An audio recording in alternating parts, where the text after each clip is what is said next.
everyone, welcome to part 2 of lesson 4. Before that, have you ever...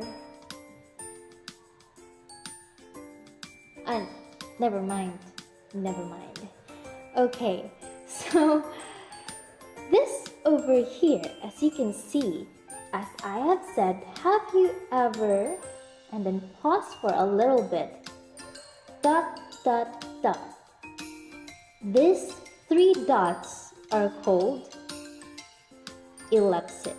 So our lesson for today is ... ellipses. Let's go. Recognizing ellipses. Now first, let's have the format. As I have showed you earlier, ellipsis has 3 dots. ... Now, whether you put spaces between the dots or not is a matter of style. Now, in Chicago Manual of Style calls for spaces between each ellipsis point. Now, remember, first you have the 3 dots and then the spaces between the dots. Space, space. And then also remember, you have to put a space before and after the 3 dots. However, in the AP style book, it says that to treat the ellipsis as a 3-letter word with spaces on either side of the ellipsis but no spaces between the dots. Now again, in Chicago Manual of Style, you have to put spaces. But in AP style book, you don't need to put spaces. What's important is the space before and after the 3 dots. Now, what are the functions or the purpose of ellipses? Let's go. There are 2 purposes. The first one, it can indicate that the writer has hit the pause button on his or her process. Like for example, earlier, while I was thinking for the next words to say, I hit the pause button for a moment.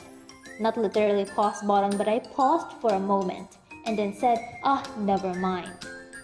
Okay? So ... For example, Andrew, can you... Never mind, I forgot what I was saying. Now, in this example, this statement shows that the speaker paused for a moment, thinking of something, then continued talking. You have here ... Next, the door opened and everyone's head turned around at the sound.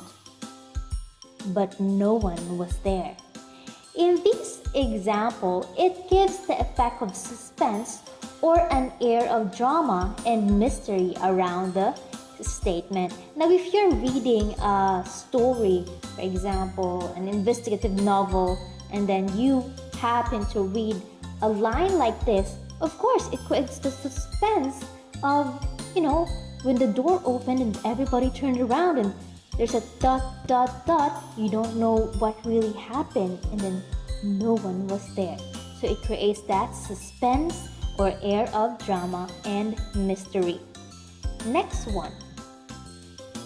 An ellipsis may mean that words has been omitted from a piece of text. For example, from a speech of someone and you want to use a specific line only from what that person has said, then you're going to use the ...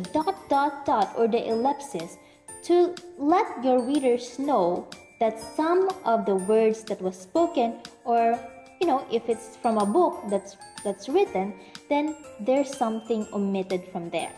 Okay? So, here's an example. Call me Jonna. My parents did or nearly did. They called me John.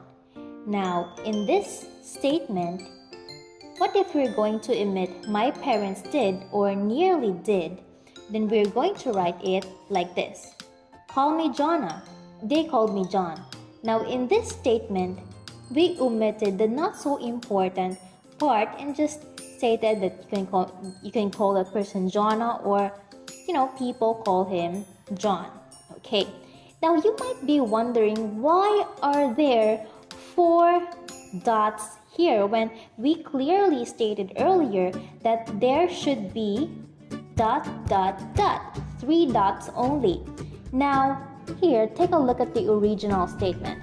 Call me Jonna is a statement, one sentence already, and if it's a one sentence, that means it ends with a period. So this over here is one statement plus the 3 dots ellipsis. Now it just look like 4 dots, but this is actually the ellipsis over here, and this dot is for the statement or the sentence over here. Alright, now we have what we call the marked ellipsis and the unmarked ellipsis. An unmarked ellipsis, it omits without using any indicative punctuation, without the ... So here are the types of unmarked ellipsis. We have gapping, stripping, verb phrase ellipsis, answer ellipsis, sluicing, and nominal ellipsis. Now let's go to the first one, gapping. Gapping is the omission of verb in the second of 2 coordinate clauses. Let's take a look at this example. I studied at the Polytechnic University of the Philippines. She studied at the Philippine Normal University. Now we have here 2 clauses. In the second clause, we are going to omit the verb. So, goodbye verb, and then we have the statement over here. I studied at the Polytechnic University of the Philippines. She at the Philippine Normal University. Now through this omission, we can minimize the repetition of words. For example here, studied. Okay, let's go to the next example. Stripping. Stripping occurs in a sentence when everything is omitted from one clause except a single element. Now let's take a look at this example for it to be clearer. She told John to come outside, and she told Ben to come outside too. Now you see here, there's this repetition of to come outside. So this statement seems so worthy. That's why we have the stripping. We're going to remove she told and to come outside. Then the statement becomes she told John to come outside and Ben too. Now, as the definition says, stripping occurs in a sentence when everything is omitted from one clause except a single element, like this one, Ben. And it is often accompanied by a particular such as to, also, or as well. For example, she told John to come outside and Ben as well, or Ben too, or Ben also. Okay? Next, verb phrase ellipsis. Now with verb phrase ellipsis, it occurs when a verb phrase is omitted. Let's have this example. Bob wants to go to the store and Jane wants to go to the store as well. So you're going to get this verb phrase over here. Go to the store. Okay? So the sentence is going to be Bob wants to go to the store and Jane wants to as well. So in verb phrase ellipsis, of course, verb phrase will be ellipsis, omitted. Go to the store. Okay, next one. We have the answer ellipsis. From the word itself, answer, there's something omitted from the answer. Okay, so we have here an example. Who called the office to reserve the venue? Answer, I did call the office to reserve the venue. Now, to avoid saying something this long, we do the omission, okay, or the answer ellipsis. You're going to delete call the office to reserve the venue because it is already understood. Who called the office to reserve the venue? I I did. It's already understood. We don't need to say, I did call the office to reserve the venue. Now, here's the final answer. Who called the office to reserve the venue? I did. Next, sluicing.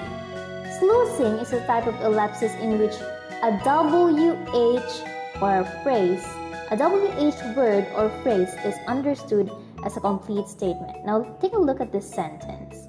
We have here the WH word or what. She knows the computer part needs to be replaced, but she doesn't know what computer part needs to be replaced.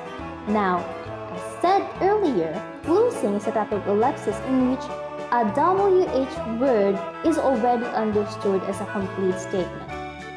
Here, we're going to omit that, and the final statement is going to be, she knows a computer part needs to be replaced, but she doesn't know what. Now here, we already understood that what pertains to computer part needs to be replaced. So you don't have to put that one. Alright? Last one, nominal ellipsis. A nominal ellipsis, or it can also be called a noun phrase ellipsis, occurs in a sentence when part of a noun phrase is omitted or the noun is omitted. Okay? For example, by the end of the term, I had completed 2 projects and Henry had completed 4 projects. Now, here, we are going to omit projects. This is a noun. So, the sentence is going to be, by the end of the term, I had completed 2 projects and Henry had completed 4. So, you don't have to say projects as well. Now, please make a correction in your book. Now, that is on page 296 of your book, Nominal Ellipsis. Now, if you may have noticed, in the book, it omitted had completed. Okay, so it's going to be, by the end of the term, I had completed 2 projects and Henry 4. Now, it omitted had completed. So, it's going to be, now if that's the case, it's gapping and not nominal ellipsis. So, in nominal ellipsis, we are going to only omit a noun or a noun phrase. Okay? Now, for your assessment or for your exercise, answer exercise found on page 296. Identify the omitted words in the statement from both aphorism on nature. So, just write what was omitted. Okay?